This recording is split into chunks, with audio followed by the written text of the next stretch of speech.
I'm so happy to see you all this evening. I'm Anne Buchanan. I'm the Chief HR Officer for GuitarCenter Company, and I'm super excited to welcome you to GuitarCenter Hollywood. I'm partnering with She Is the Music this evening to celebrate Women's History Month and recognize the amazing women on record, the engineers, the producers, the songwriters who are shaping the sounds of today and tomorrow.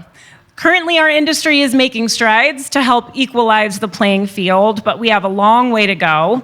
For example, the 2025 Annenberg Inclusion Initiative just released a new stat. Women now make up 37.7% of artists on the Billboard Hot 100. In 2024, female identifying songwriters made up 18.9%, which is slightly down from 19.5% in 2023. On the production side, the numbers of women are even lower. Women held just 5.9% of producing credits last year. I think we can all agree that much work needs to be done, but I'm proud of all the work the industry has done so far. I'm proud to say that GuitarCenter is committed to the growth and development of the women that work for us and all the current aspiring musicians that come into our stores today. I'm also happy to be here as a board member for the GuitarCenter Music Foundation, which supports schools and music education programs through grants and instrument donations. Tonight, I'm excited to announce that we are providing a grant of $5,000 in instruments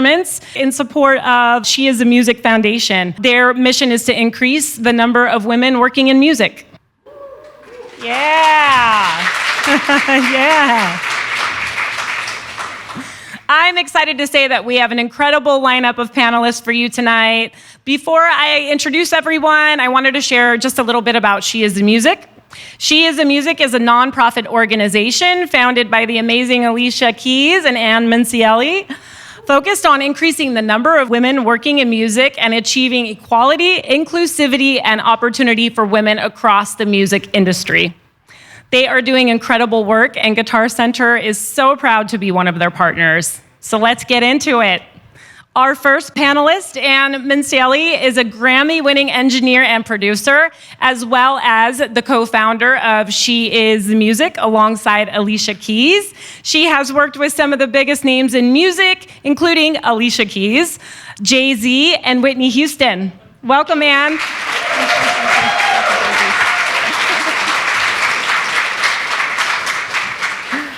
Our second panelist is TOKiMONSTA, a Grammy-nominated producer, artist, and founder of Young Art Records, known for her genre-blending sound. She has collaborated with artists like Joyce Rice and Ombre, and recently released her latest album, Eternal Revelry, earlier this month. Congrats! And our third panelists are Nova Wav, Grammy-winning songwriting and production duo shaping the sound of modern music, composed of Denisia, Blue June, Andrews, and Brittany, Coney. They've collaborated with powerhouse artists like Beyonce, Rihanna, and Jasmine Sullivan. Thank you all for joining us today.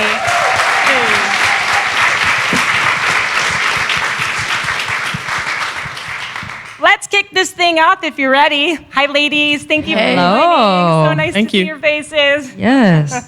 I'd love to start with each of you sharing a bit about your journey into music. What initially sparked your passion in this field? Incredible. Number one, thank you all for being here. You all look beautiful. Okay, so me personally, what started my journey, I was in band in high school. Played the saxophone, didn't practice a lot. I should have practiced more. I heard a guy in the hallway say that he made his own beats on Fruity Loops. And I was like, that sounds super interesting. So I went to my mom's school. She's a teacher. I downloaded it on her school computer, and she could not pry me away from it. And I would make up songs and make up things to put on my voicemail. And I'm here now. Woo. So, I guess I just got a traditional story.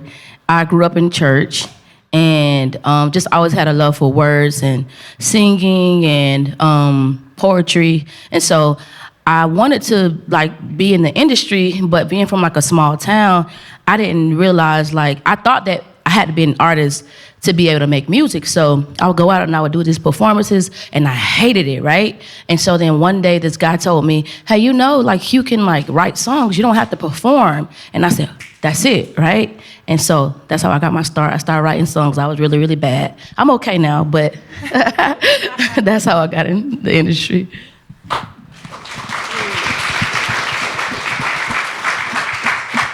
I started way back in New York.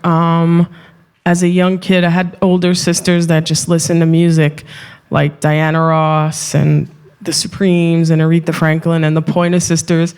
And I really stumbled upon a Pointer Sisters video like when I was 12 years old, and they had this crazy band of like Gaylord Birch on drums and like Don Boyette on bass and all these like musicians. And I just really, besides loving music, I really got drawn to the bass. And I was 13 years old, and my brother-in-law like drove me to a local guitar shop.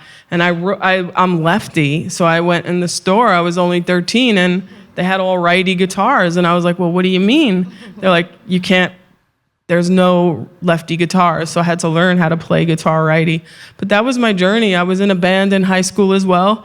Most of the younger guys from Wu-Tang, like Inspect the Deck and Raekwon the Chef, were in my school, and school was very musical and had, you know, a lot of, I went to public school. They had a lot of like music programs, and that's kind of how I started, in a band and going to concerts. And, you know, I started then interning, you know, for free, just to get my foot in the door and so on. So that's my start. Thank you. I think my start probably echoes many of your like first endeavors into music, which is piano lessons that I didn't like, that my mom made me take. But it really, thank you, Mom, it ended up helping. So basically now I make beats, and I am just a product of my love for music and all types of music. I used to go to Beat Cybers in Limerick Park and play beats with my homies, and then we would go to Low End Theory until we started making a sound that people hadn't heard before that was sort of somewhere between hip hop and electronic music. And fast forward, now I'm here today making music with some of the most amazing people as a music producer and artist, but also in support of up and coming artists via my label, as well as supporting other artists and being the supporting producer at times as well.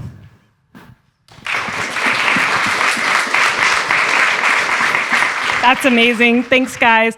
One of the things I love so much about working at GuitarCenter, and I've been to so many stores, is hearing people's stories about being in GuitarCenter for the first time, or picking up an instrument for the first time, or meeting somebody that they now play with, etc. Do you have any fond memories of being in a GuitarCenter store now or in your younger years that you'd like to share? Oh. Okay, first one, I remember interning at Grand Hustle, T.I.'s label, way back then. It's now called Hustle Gang.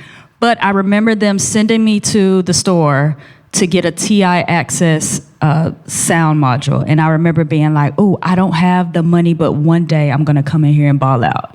So my favorite memory is in December, I built a studio and I literally went and balled out. I bought guitars, I bought all the keyboards, I spent well over $30,000. So I just, You're not kidding. Yeah, I'm not joking. This was in December. Thank you, GuitarCenter, for always being here for me.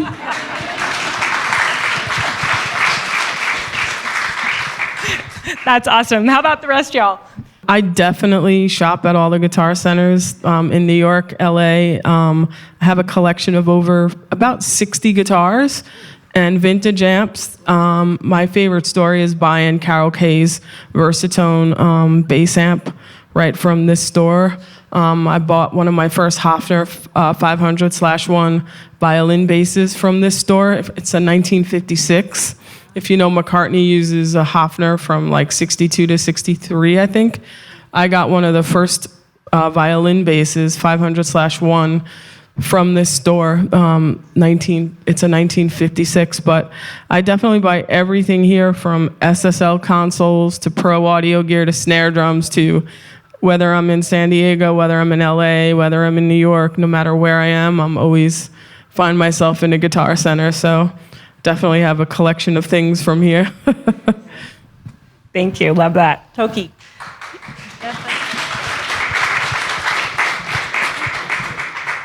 I wish I could say I collected 60 guitars. I have one acoustic guitar, but I remember I was like in high school and I decided I wanted to learn guitar because I heard the Smashing Pumpkins and I'm like, man, I think I could do that. And I lived in Torrance, so there's a huge guitar center there in Redondo Beach. And so I went there and got a Taylor acoustic guitar, in which it was very, I don't know, nostalgic because there's like a whole Taylor room here. And that is my only acoustic guitar, and it's from Guitar Center. Also, the many times I've had to buy cables and like also if my DJ equipment breaks when I'm on tour, I always end up at a Guitar Center because they guys always have the things that I need, so it works out. We can help you with your guitar collection tonight if you'd like. You guys all heard it, right? Okay. How about you? Yeah, I mean, it's the same. Just like coming in, not being able to afford what you want, you know. But it's like now, it's like full circle because it's like, you know, when you sow into the gift, it sows back. So it's like, you know, being able to be here is just a full circle moment for us. So I'm just so honored and I'm humbled that you all even came out to hear us talk. So thank y'all. I love that. Thank you. I think mentorship is really important, and especially in a career in the music industry, entertainment industry. Can you tell me about a mentor or mentors that you've had throughout your career, and what are some of the things that helped you, that you thought about as you were kind of growing up and rising in your career? Okay, my mentors, I have found, they come to me as I work with them, right? So Beyonce is definitely a mentor of mine. I used to watch the Beyonce Experience DVD every day in college. And I would study and I would listen to the songs and the bass line and the dancing and the this and the that. And I've found that as I keep going with my career, all of the people that I love something about their work, I always get to work with them. So I'd have to say definitely Beyonce is my personal mentor. I've learned so much. I'm so grateful to not only be a part of it, but to actually like learn like, oh, this is why she picked this. This is why she did this. So I'm super grateful. So I'd have to say Beyonce for sure. I think I would have to say earlier on, I would say Esther Dean. And I remember just being the biggest Esther Dean fan. And she's the reason I know about The Secret and I practice The Secret. And I remember like everything was Esther Dean. and then one day like on Twitter, I got a tweet and she tweeted me like, hey Blue, I think you're effing amazing. And I was like, what? And so, for real. And then, so like, you know, we grew to be, you know, really close. And, you know, she would give me a lot of advice. And I think the one piece of advice she gave me was always to lead with business first. And she taught me to be professional. And so that's just something I take with me. So shout out Esther Dean, because she's the GOAT.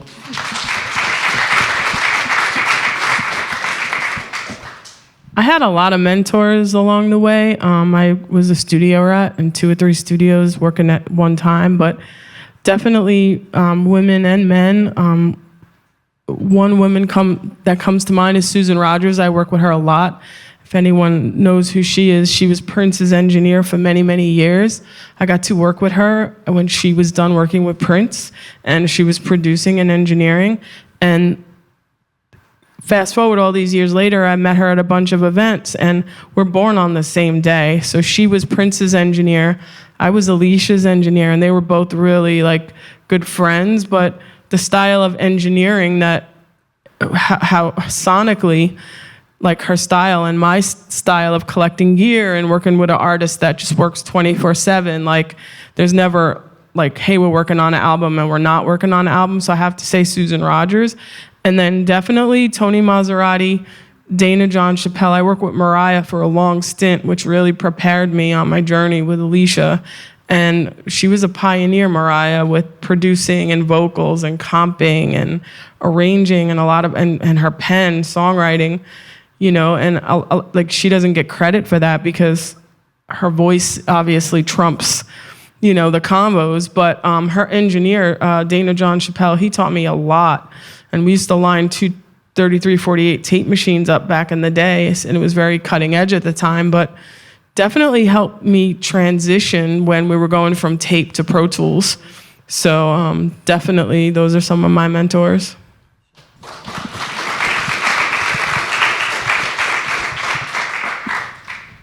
I didn't really have any mentors. I think for me, just being a music producer, beat maker in LA, there weren't a lot of peers. I mean, I had peers, but I don't think I had mentors. So here we had a community of people that kind of helped raise each other up. But I don't think that there was someone that really bestowed upon me a lot of time. But because of that, I make sure that I am that person for other artists that are up and coming or struggling or need some support, because there's a lot of shortcuts that I can help people with so they don't have to suffer in some of the ways that I have in this industry. But I think it's all a wonderful lesson because of the way that I grew in this industry. I have all these tools that I can really impart on other people. Love it. Thank you for that. That actually, thank you.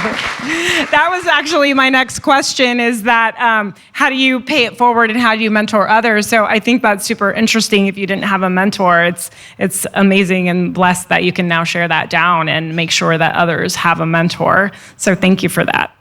Anne, can you tell us a little bit how you pay it forward?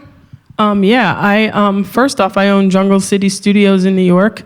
And my staff is not just a staff, they're a family that I've mentored. And some of the guys came with me from like Quad Studios and Right Track when I opened Jungle, and I really give them all the engineer work. They came up through the ranks of being a general assistant, an assistant engineer, then moving up.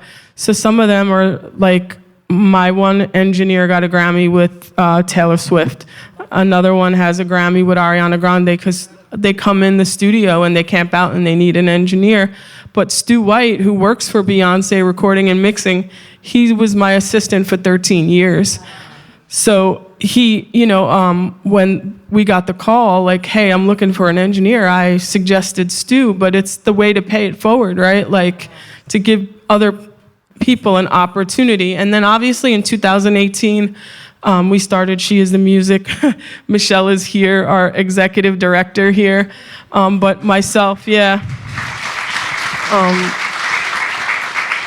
watch She Is the Music grow, I think we're in our 7th year. We're celebrating our 7th year in May. Am I saying that right?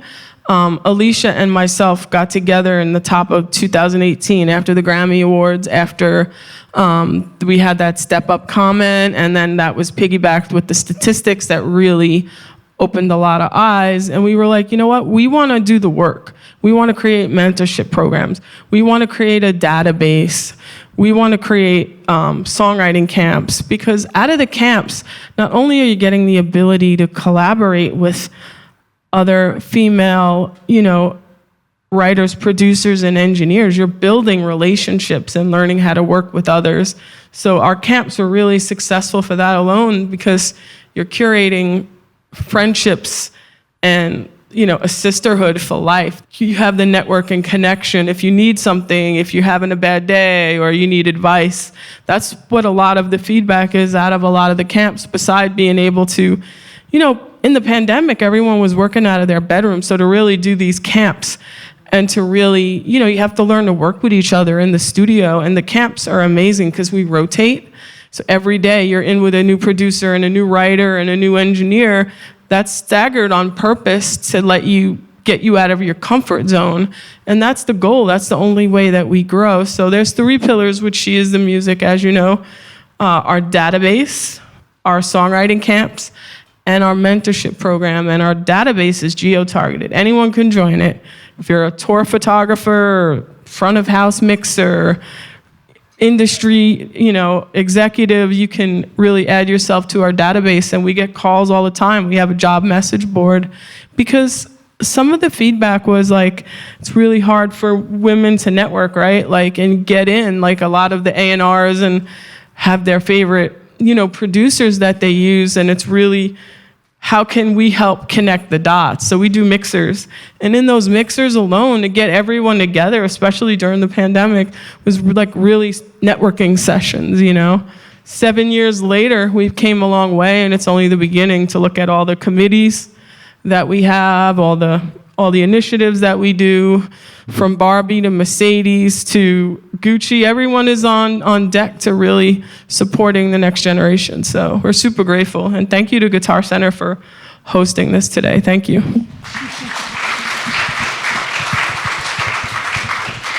Thank you for the work you're doing. It's really important. It's just amazing to hear. It gives me the chills. How about you guys? We are definitely mentors, and she is the music. And I've honestly learned so much from mentoring personally, because the things that we tell people, it's like, hey, you don't forget that as well. You're still the student out of this. So that's been so instrumental for us. So thank you for letting us be a part of that.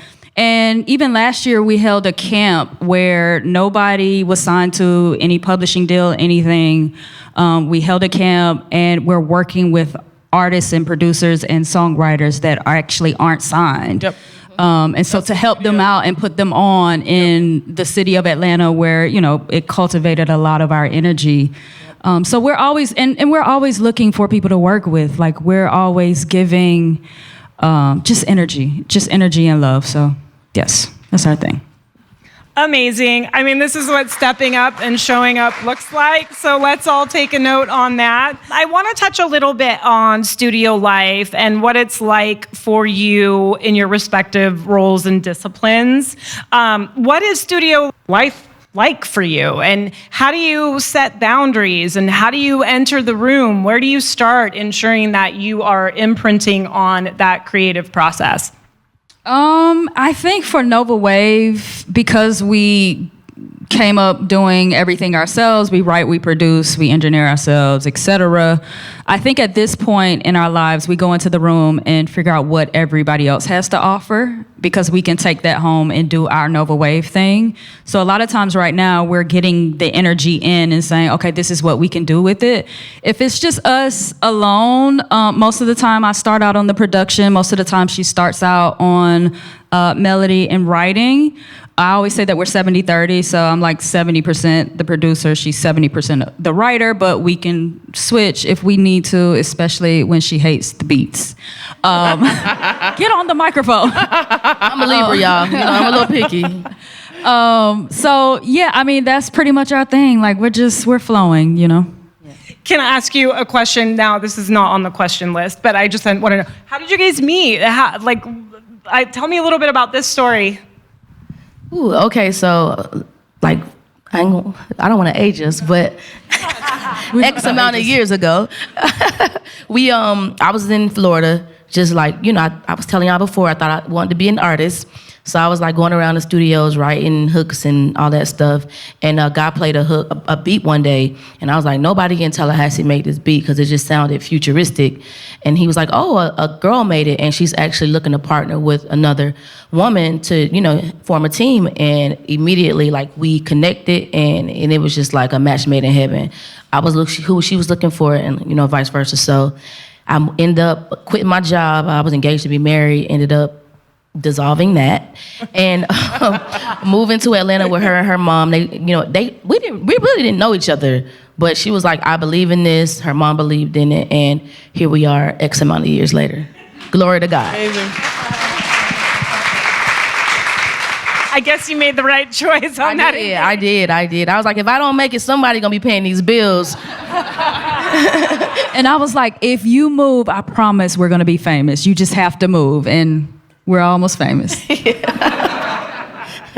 That's an amazing story. All right. Tell me a little bit how you set the tone in studio. In the studio, in terms of Jungle, that, I own Jungle. I have a staff of 16 people that run it. And we have a lot of rules and protocols. We have session sheets that get written up when the clients show up, little things. And I have an assistant engineer that sits in the session and monitors the session and the studio has to be a safe place for everyone, no matter who you are, and I think it's really, important, and I come from old school studio protocols and procedures where things were strict. Michael Jackson's listening to music, you never walk in. You hear music playing back in the control room, and you're looking through the little glass window in the control room door. You're never walking in the control room while music is playing back. So a lot of those old school rules I really implement in jungle today.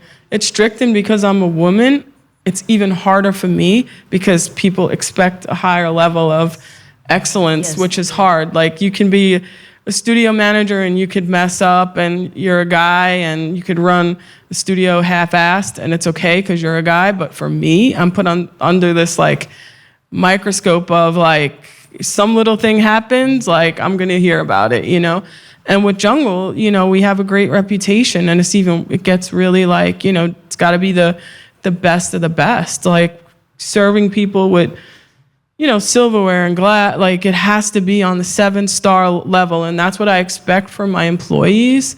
And the clients come in and they respect that. They want to work in the space.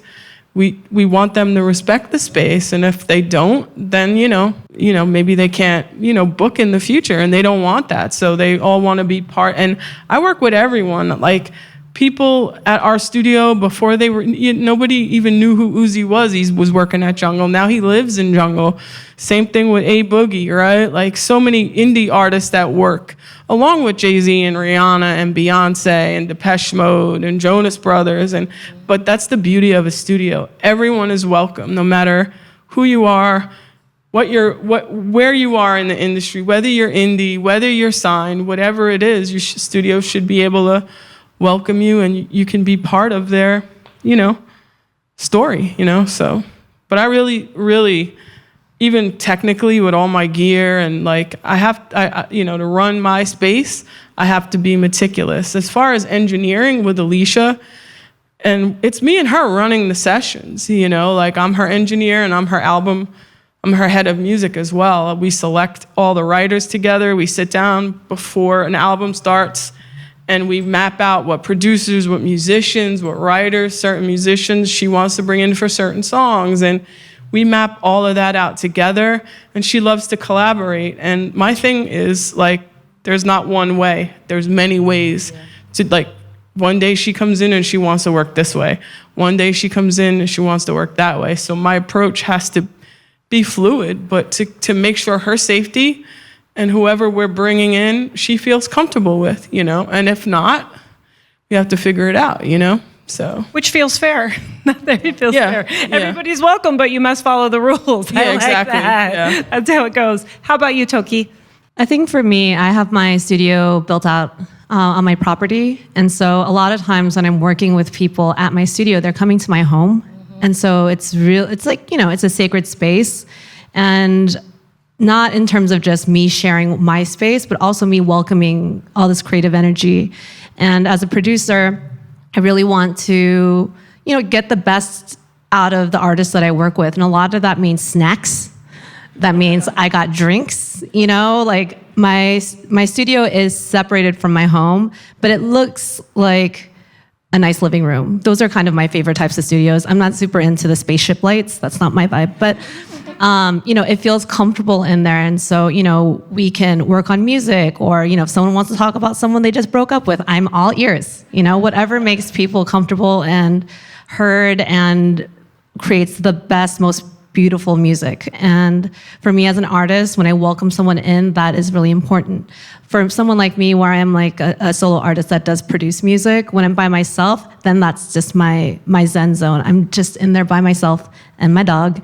And I feel very much at peace. And I know that when I'm in that space, it's just me and music. Dogs make everything a little better. 100%. Thank you for that. Okay, we're obviously in a guitar center, an amazing room with amazing guitars. I love this room. It's my absolute favorite. What is one piece of gear that is a must-have for you in studio? A computer.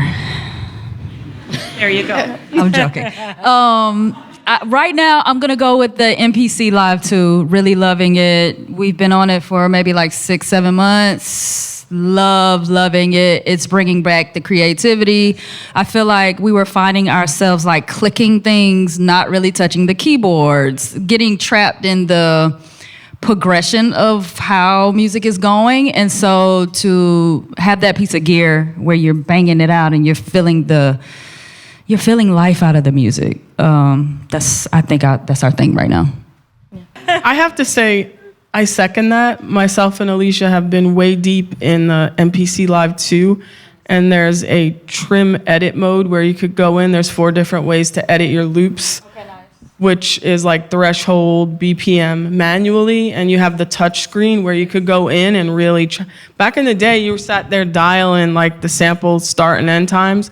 But I have to agree, Alicia programs on an MPC since she had an MPC 62. So like, she uses Pro Tools, but for her to make a beat, MPC is an instrument to her, right? It's your programming, it's your swing. If you copy and pasting kick drums and not even hearing them, it's just a different experience. So I agree with you 1,000%. And it has a speaker on it. So no matter where you are, like, yeah, you can get in there. I have to say I have a lot of pieces of gear, but I couldn't do without definitely Pro Tools and a lot of my plugins, because we set up anywhere. We set up in hotel rooms and on buses. And if I have my plugins and my laptop, I could make anything pretty much work, you know. We first version of Girl on Fire wound up being the version on the record. It was a demo made in a hotel, and it used one CP70 track with 4 different versions of guitar rig that we turned into all these sounds. Wow. But if you muted the plugin, it was just the same patch. Wow. So you can really do a lot with a little bit, and we work in hotel rooms, so a lot of the laptop, you know, my Apollo and UAD stuff is super important, you know. All the fluffy stuff is great, but there's many times where you just don't have it and you have to make it work. You should be able to record anything, you know. So Apollo was my number 2. Yeah. Apollo is good. Have to, yeah. Well, just to add to what you said, just if you have a laptop and you got your interface, a $99 interface, You've written some of our biggest songs on just a simple setup, like not even needing a studio. So Same. For sure. Same. I'm also, just like a millennial producer. My first DAW was Fruity Loops, but then I'm exclusively on Ableton now. Though I think about dabbling back in Fruity Loops, but it really is the most important tool is to have a good DAW and to have your laptop, because when I'm on the road, which is constantly because I'm DJing, I can set up, and if I have headphones and I have Ableton, I can make music anywhere. And when I go back to my studio, that's when I can fill things in with better sounding synths or like a real bass or whatever. But at this point, I have so many sample libraries I've made of my own music and of me playing my Rhodes or me playing my OV1 or whatever it could be, that I can really just make music on the fly. And for me, because I'm so ADHD, it's more important that I get my ideas down than I do spend a lot of time with all the other things. So this is a great generation and a great time to be a musician.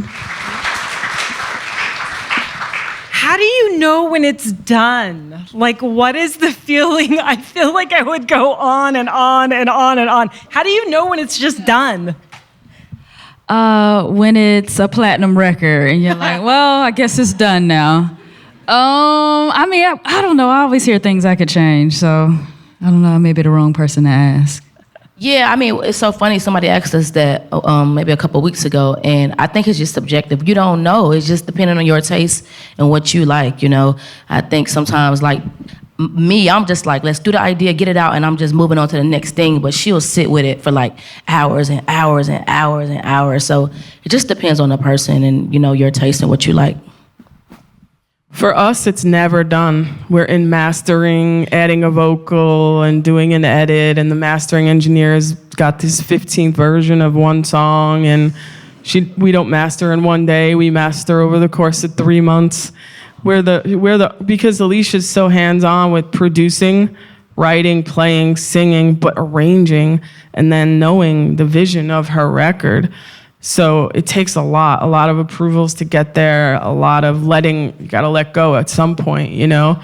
But that's always like, we always push a deadline, we always miss our deadline, and there's always a different album date, right? Because it's art for these artists, right? It's their, they're making their, artistry, so it's definitely tough, but it's really never done until, and then it's out, and then, there's 5 other versions, because we could have did this version and that version. So it's definitely always revolving and evolving, so yeah.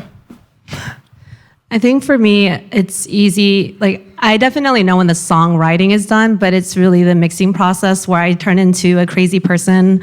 Like, I haven't clipped my toenails, I haven't eaten. It's been like 5 weeks and no one's seen me because I'm in the car going, oh, that snare, it sounds a little loud at 4K. I think I got to turn it down. No one can tell. And then it ends up being this loop where you end up making the song worse. But the writing part for me seems to be more fluid and soulful, and my heart knows that the song is done. But the computer brain part of me never knows when the mixing part is done. So just like what you guys were saying is, if I go and listen to some of my older records, I'll always think, man, I could have mixed this down better, because I also mixed down all my old records.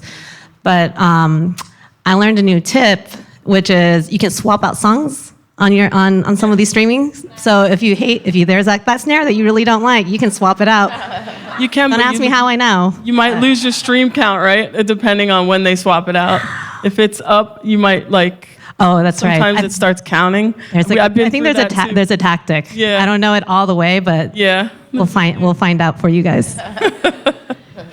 Yeah. Okay, tell me a little bit about, you guys are representing different genres and obviously have a wide variety of tastes in music. What's your favorite? What really gets you going today? Favorite genre? I don't know. I mean, we named ourselves after the universe. A nova is a binary star system in outer space. They revolve around each other. They come together and make a big light. So I always say we're universal. I don't have a favorite. It's language to me. So do you have a favorite? Just anything. So like R&B, just like gospel. I think that just speaks to me, like in my inner being. So that's rock, just anything with grit and just that you can really feel.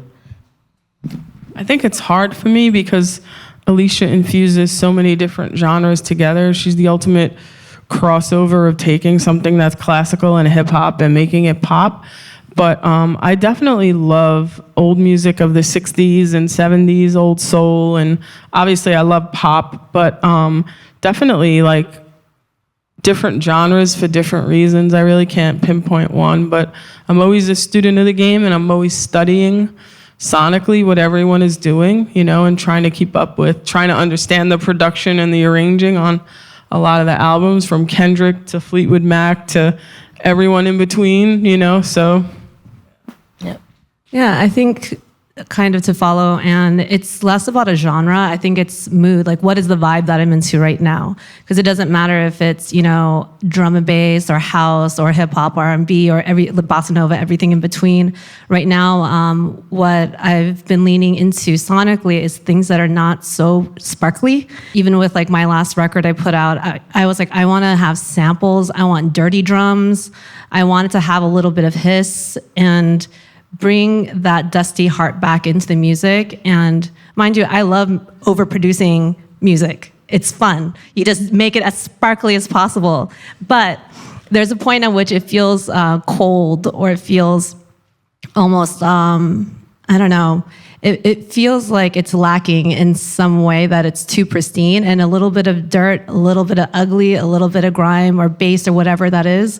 That's kind of what I'm leaning towards. And that's across all genres, whether it's hip hop or house or drum and bass, or like I've been listening to breaks or whatever. That's just what I'm leaning towards, is things that sound a little crunchy. Love that. How about, I think, sounds have changed, technology has changed. I think there's been just incredible advancements in the past 20, 30 years, whatever. What is one thing you hope never changes, that just always stays old school? A year ago, I looked up a YouTube video and I asked it, like, what does music sound like in 2090? And it was like, it was like literally, it was like nothing to it. I promise, it's on YouTube, look it up. And I was like, oh my God, please don't lose humanity out of the music. Like, it was literally nothing to it. So I'm really hoping that, like, even I feel like I'm guilty of it, like kind of just depending on the computer and like things doing things for me. So I'm hoping just we get back to like touching the instruments and being with the instruments and loving just the heart of music, for sure. I agree with you. I would say, I don't know if this answers the question, but I think just collaboration for me. I don't know, there's just something about sharing ideas and not necessarily being in a room with people, but just like collaborative ideas and thoughts. I think that's how you get really great products, and I think it's worked really well for us. So I just hope that collaboration never leaves. I think there's still a lot of gear from the 60s and 70s that we're still using today. You know, they're all crayons in a crayon box, right? Whether it's compressors, mic pre's, EQs, microphones, guitar amps, guitars. So, you know, for Alicia, we infuse all of that in her albums as part of the sonic. And I don't think, hopefully, that never goes away. Like sitting in a room with a bunch of producers and writers and musicians and making magic. You know, during the pandemic, a lot of us got split up. And it was so hard to finish 2 albums remotely. You know, we wound up getting back in and finishing, but it was only because they started to ease but it was a reminder of like, do I really want to be locked in a room in these 4 walls, not in a studio where like you're meeting people, there's a reason why Motown was so huge, was because everybody went there as kids, they jammed together, wrote together. It was magic, musicians, producers, writers, artists. So I hope that we never lose that. And I think that, you know, old music is new again, because a lot of the music now is being recataloged as king. When we study all these metrics at Sony, catalog is king. People are listening to old, you know, Barbra Streisand and Queen and, you know, Michael Jackson, and new generations are really rediscovering music. And look what's trending on TikTok is all those songs. So I hope that the discovery of music, we always remember where the foundation came from. That's good. Thank you for that. Toki? I'm always the last one. Okay. I was like, oh no. I'm running out of answers. I guess to sort of echo a sentiment that I feel like we all feel is a sense of community. You know, it's like during the pandemic, we didn't have community anymore. When we're collaborating with people in the studio, it's like that community. It's like, these are my people, these who I hang out with. And that's how you create new music too. It's like subcultures, like this group of people somewhere in Russia, I don't know why I said that. They created a whole new genre based off of community. And now we don't have to do it based off of where we are in terms of geography. Now we have the internet, and that has allowed for even greater collaboration. I think as people work together more, we're only going to see the fruits of everyone's labor, which is even more amazing music. The more inclusive you are, the more you're willing to work with other people, the more the rest of us get to appreciate the gems that come out of it. Also, but then if you also wanted to be just that lone dog and you just make music by yourself, I think that's also important to exist, you know, but the sense of community in music, whether it's like performing or making music or consuming music or going to parties or raves or things like that, that makes the community outside of music feel better, because music is healing, right? So all of that needs to happen. That's true. And in the pandemic, for 2 years, nobody toured. Clubs were closed. Clubs closed for good. Like the music scene really kind of, you know. It was tough. Yeah.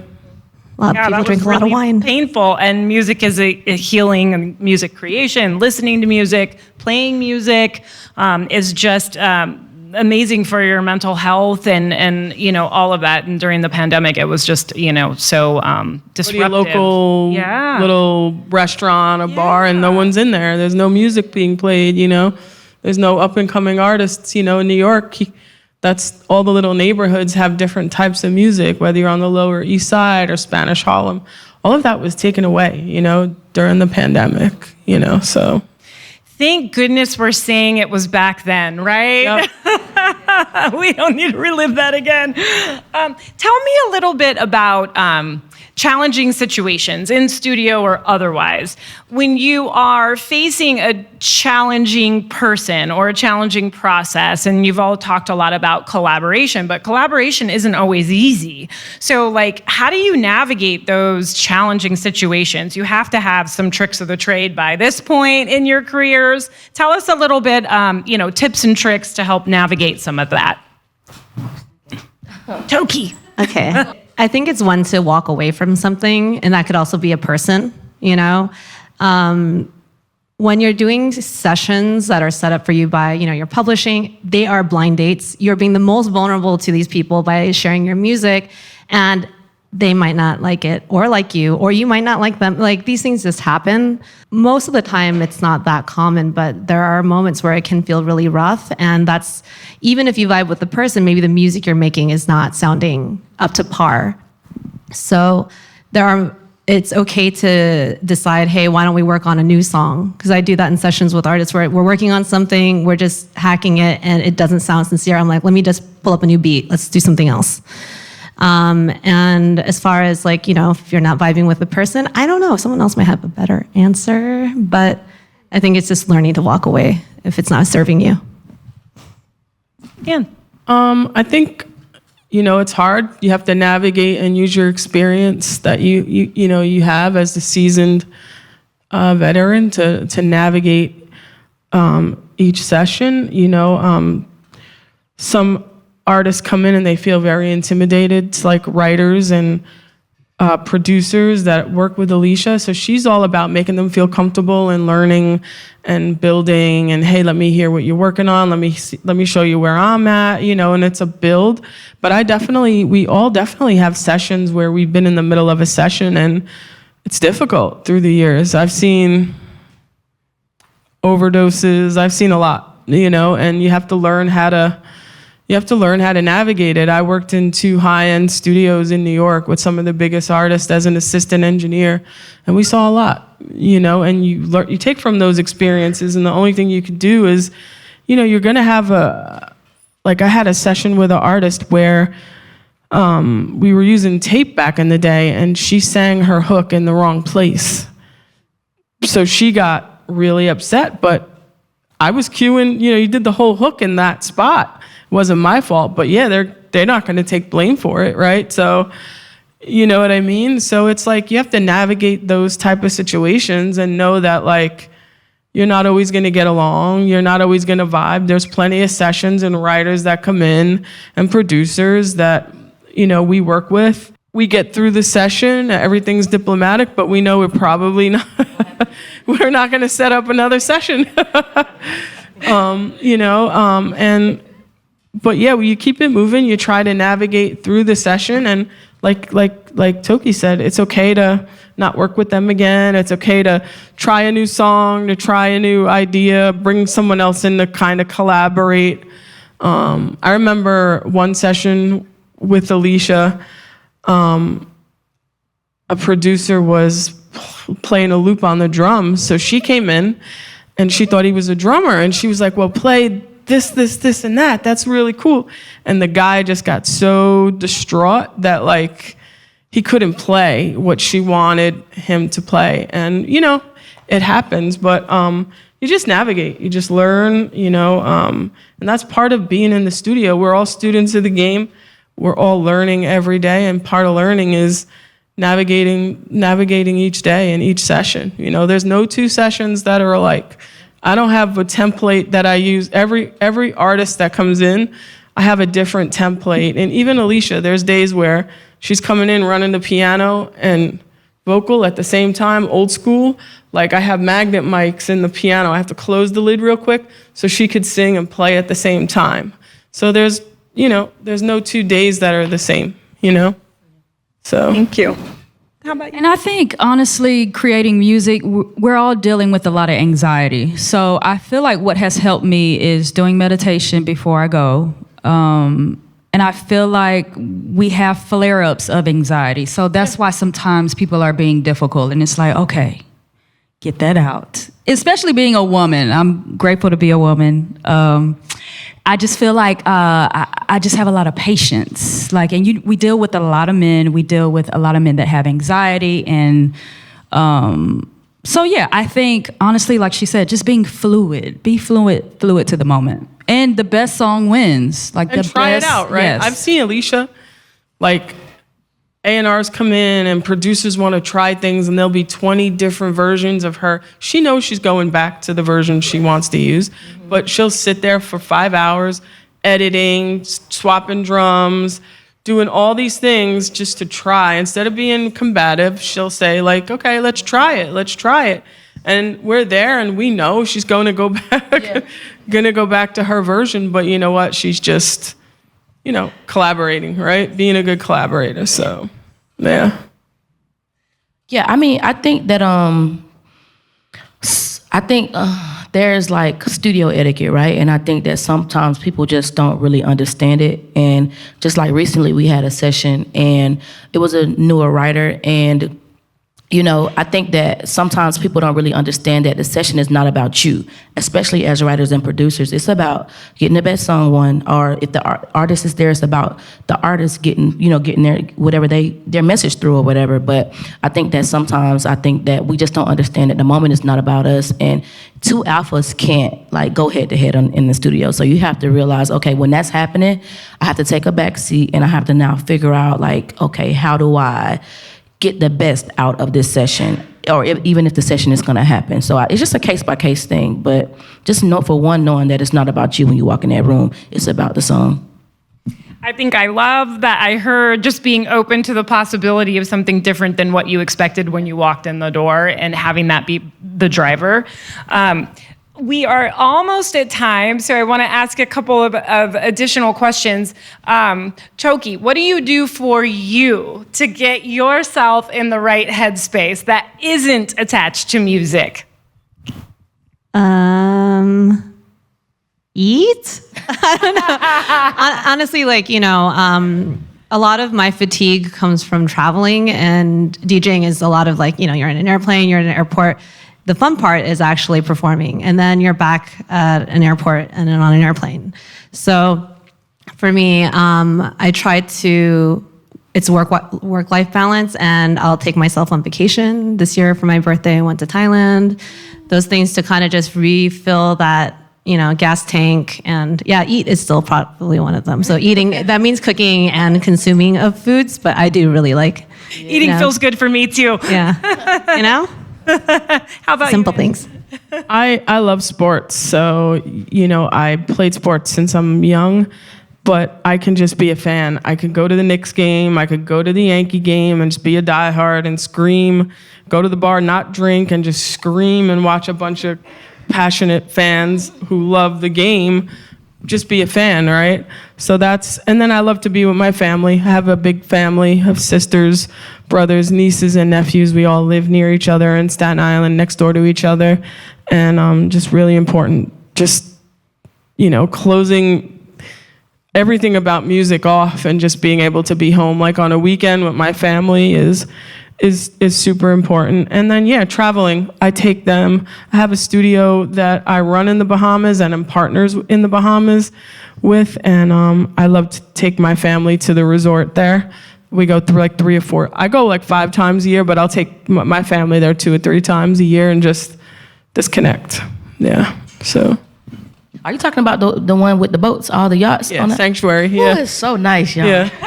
It's so nice. Somebody else with you next time. What? I've been there twice. It's nice. Yeah. But yeah, I'm food. We eat so much food. Eat so much food. Family. I go back home a lot. I think that's just balance for me. Like even before sessions, she'll hit me in the room. I'll be laughing and cackling with my sister or my mom on the phone. I just like to have a good time. So yeah, just balance of love and just friendship and family. Yes, myself, definitely the meditation, got to do the prayer, got to put in some spiritual time, reading some spiritual books. But I do jump roping or on the Oculus doing like FitXR or Thrill of the Fight. I'm a firm believer that people need to know how to defend themselves, so internally they feel strong. So even before the session, I may do FitXR, something like that, to get my fight, my internal fight up. So Get some of that energy out, right? yes, get it out. That's great. Okay, my last question. Women are often accused of not tooting our horn enough, not celebrating our wins enough. What do you guys think about that, and what do you do to celebrate your wins? I think it's completely true. We've had people tell us, like, y'all are too humble, y'all not popping y'all S enough. And we're like, I mean, you know. Is that a woman thing? I thought maybe that was just like a personality thing, because I'm also just chilling. I don't want to be like the loudest person in the room sometimes. There's something really nuanced of being like not the loudest one, but everyone's like, oh, the quiet one, they're the ones doing something really amazing. Also, because in the music industry, there's so many egos, and I just don't want to be one of those ego eaters. Like, I'm fine. I'm just here for the red. I like the invite. Thanks for having me. You know. I feel you.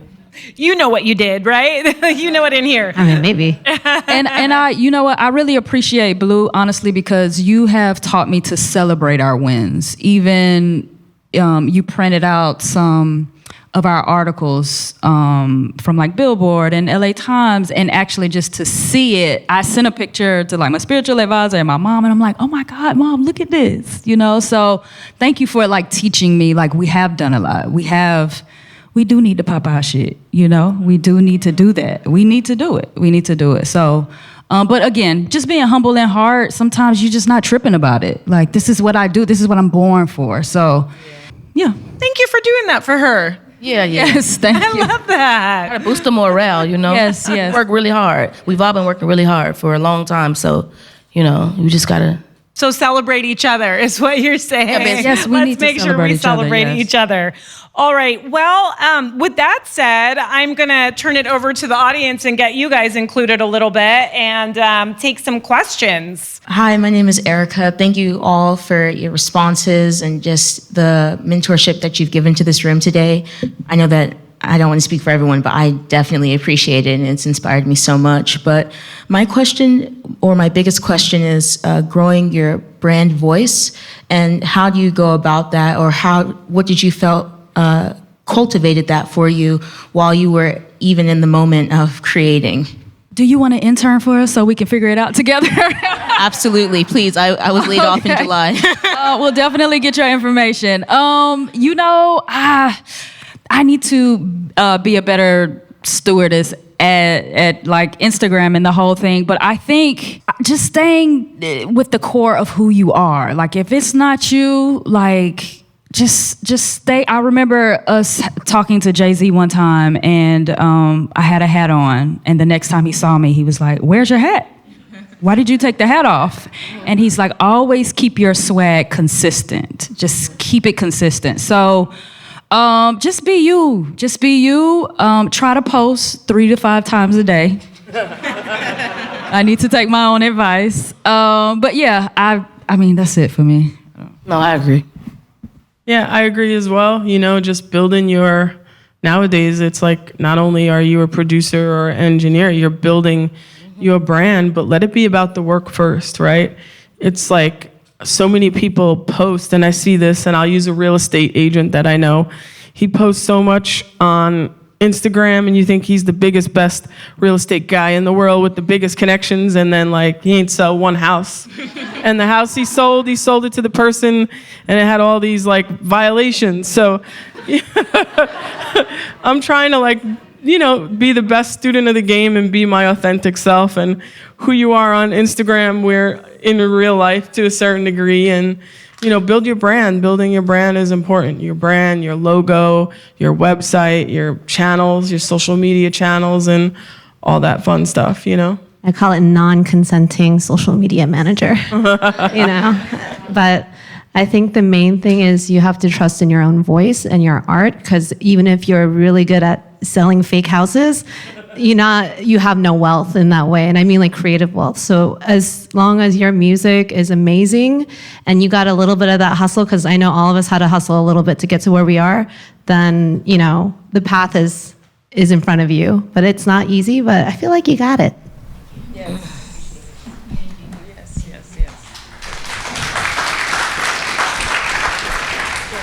Thank you all for being here. Shout out to Staten Island. I'm not from Staten Island, I'm from the Bronx, but I just love the accent. 5 boroughs. I try to hide it, but it comes out sometimes. I love that. I'm not gonna talk too much, but I had a long journey. I interned at the Electric Lady Studios when I was like 29. It was a little disheartening for me as a woman. I kind of just crashed out and gave up on my own personal music. And now, I don't want to say my age, I'm in my 30s, late 30s. I started a label, so Toki, very inspiring. I started a label for Latino Caribbean artists because I just didn't see myself in the world, and I wanted to create that for artists. And I just love to give people light and shine, but as I'm doing these posts and doing that, I'm like, what about myself? I feel like I kind of put my own music on the back burner. So I wanted to ask, how do you balance out like just also sharing other people's gifts, but also nurturing your own gifts and saying to yourself, like, I don't have to give up on music or my own music, even if I want to share and help others grow.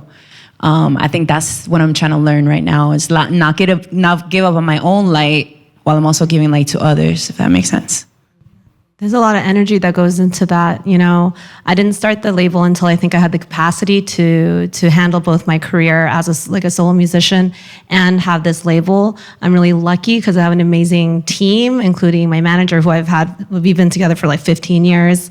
And when you have really good support around you, it makes things easier. So I think if you want to focus on your music, that's your art, you got to think about yourself first if you want to be able to uplift the people around you. Because the more successful or the better you feel about your art and sharing it, the more you can help people on your label. So that's a balance that is sometimes hard, but maybe you could also work with someone to help you manage the label part so it's not just on you. Because we only have so many hours in a day, and sleep is important. So I would say do 1 song a month. Next year you'll have an album. Don't judge the songs. Do the songs, judge it next year when you have the album with the 12 songs. That just seems really impossible. Well, I mean, you have 30 days to do 1 song. You know, spend 5 minutes a day. Okay, well, I wrote 2 bars today. I found the chord progression today. You can do 1 song in 30 days. For sure. Thank you.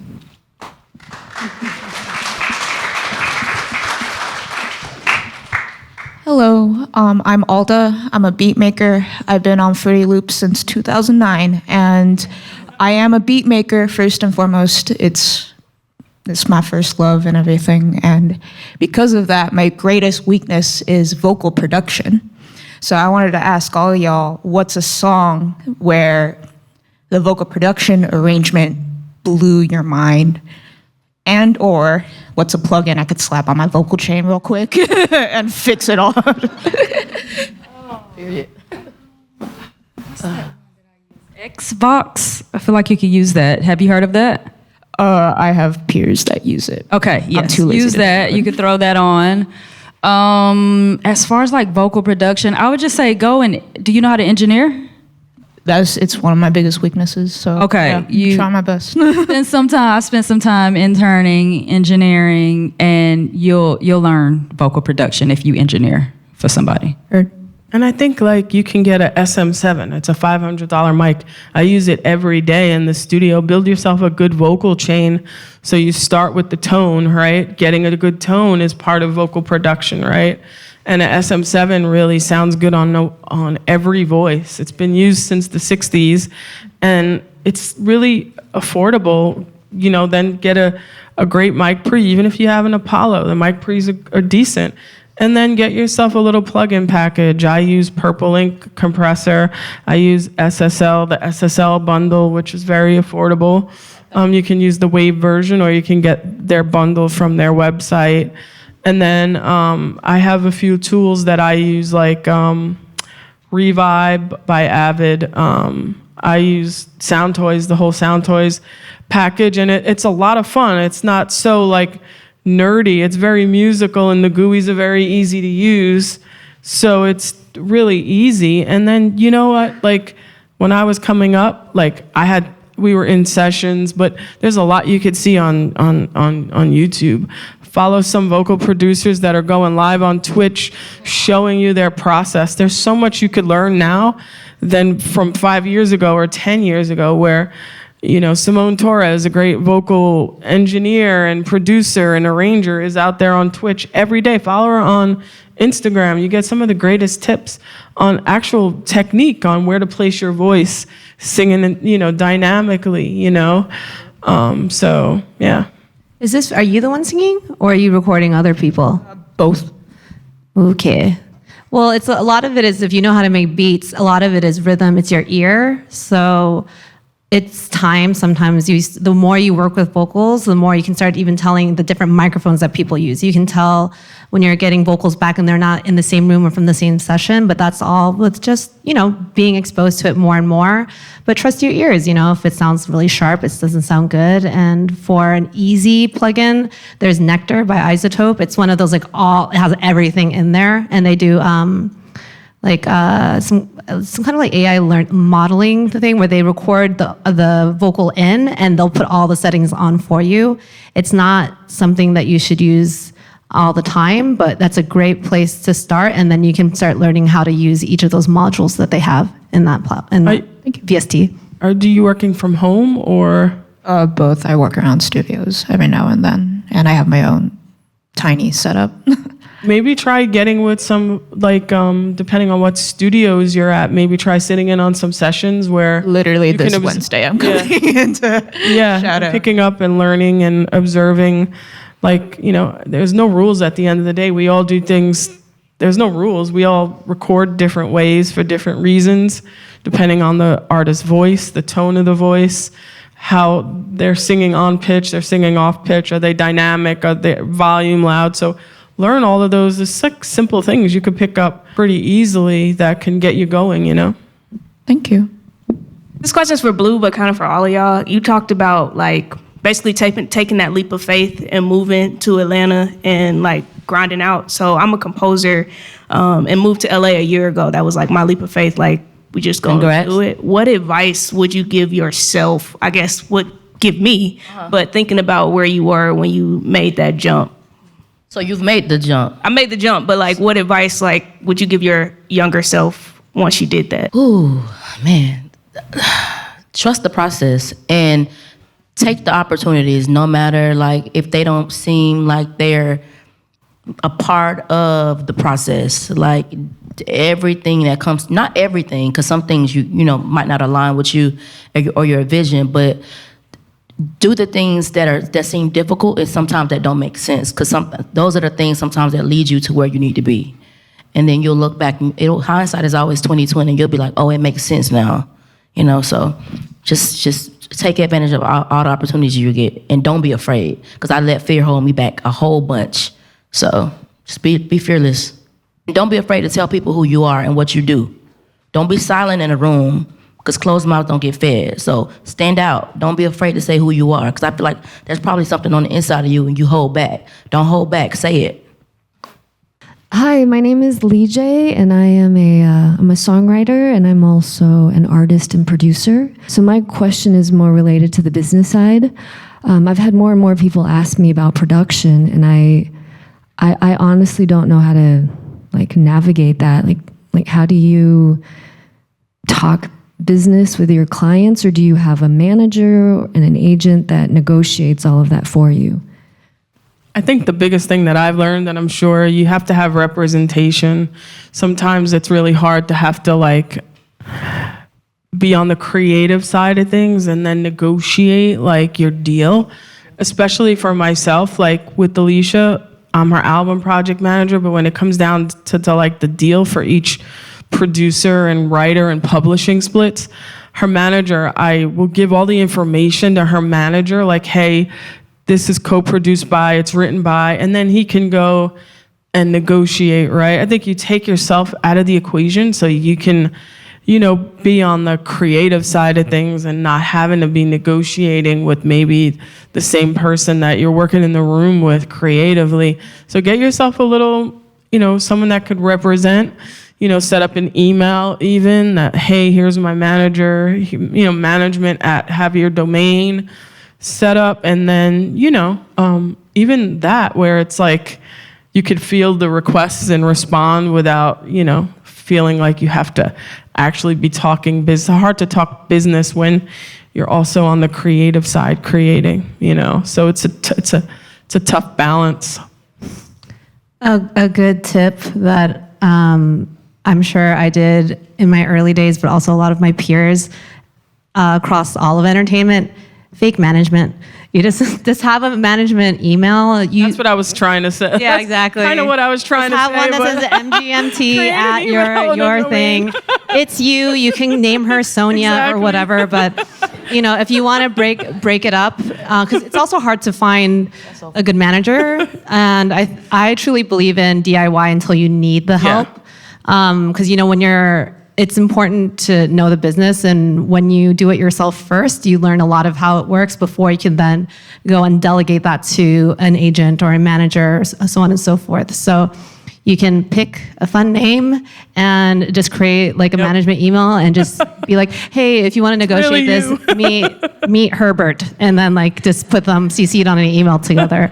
And like, it's very common, to be honest. I'm sure there's fake management talking to other fake management at this point. But it makes it less confrontational. So whatever way that it works, it is a good solution early on. I love that. I love that. I would also say, until you find management, lean on your PRO, because they deal with publishing splits all the time. So even if you got them involved, it's free. It'll be a free service, So lean on that person to say, hey, what do you think about what I'm negotiating with this individual? Because, that's kind of their job to handle your publishing. And they won't take no commission. Then yes, no commission. No commission on that. But yes, do that. Thank you.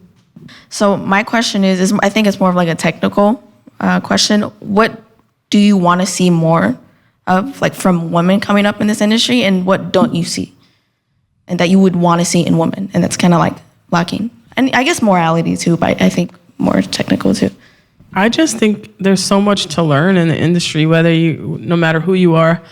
I just think that, there's many things to learn. There's the depth to engineering, way beyond just being able to press record. Knowing Pro Tools or a DAW is like putting shingles on a house. You have to know how to build the whole foundation in a way. Like, if you're focusing on the engineer aspect, you have to, there's a lot of different scenarios, right? Like whether I'm tracking a full band, whether I'm, live drums over programmed drums with a bunch of playlists and lining them all up. There's a depth to engineering, even down to like, painting the sonic picture when we record, drums, bass, guitars, all at the same time. The microphone selections and why for certain scenarios. There's so much depth to engineering, and all the gear is just crayons in a crayon box. And I'm not out here saying you need to have the most expensive things. You work with what you have, but study the depth of why this engineer is doing things this way and that engineer is doing things that way, because what works for one artist might not work for another artist. And there's so much to learn. So I would just say, if you really, want to engineer, there's so much you could be learning, and the depth to engineering. It's not just about quick keys, it's about sound and tone and understanding microphones and the different types of microphones and gain stages and A to D and D to A conversion and calibrations and gain stage and all of that. And there's levels to it, even when you get down to mixing, right? There's, so I say just like really study the depth of engineers and the types of engineers that are out there still being hybrid, still mixing half in the box and half out of the box, I'm all in the box, but I color everything before I'm in the box. So I'm using my old EMI console. I'm using my old, Hofner bass from 1956, and all that's just tools in the toolbox, crayons in a crayon box, and I say just learn the depth of, engineering, learn the plugins, the depth of the plugins. There's so much, that you can learn. And the cool thing is, like, all these plugin companies are really fair. You get like demos for 30 days or 60 days where you can, learn and experiment. So it doesn't matter the tools that you have, but just get into the depth of engineering, Yep. Thank you. You're welcome. All right. You've all been so generous with your time. Thank you so much for joining us tonight. I know it meant a ton to the audience and me personally. Just another round of applause for all of these amazing women.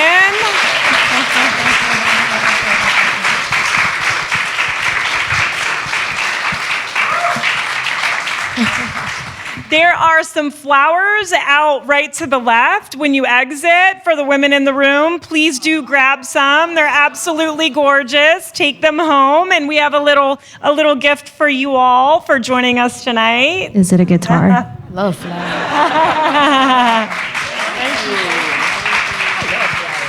Thank you so much. Thank you, thank you, thank you.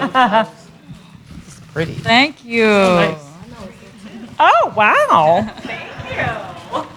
Amazing. So thank you so much to the audience for showing up and having such amazing questions. I wish you all much luck in your careers.